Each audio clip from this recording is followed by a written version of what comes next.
I am the divine masculine, the force of creation and destruction. I am Shiva, the dancer, the one who brings forth life and takes it away. And I am the divine feminine, the force of nurture and transformation.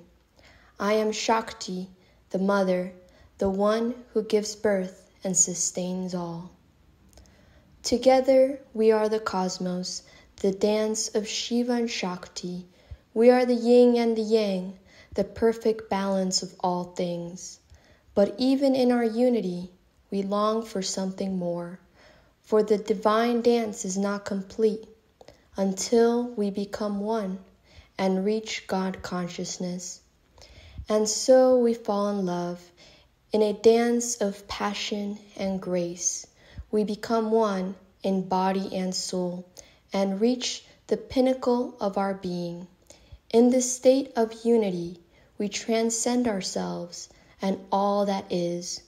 We become the source, the infinite and eternal. And in this state of oneness, we are filled with a sense of peace, a sense of completion and joy, and we have become one with the universe and have returned to Source once more.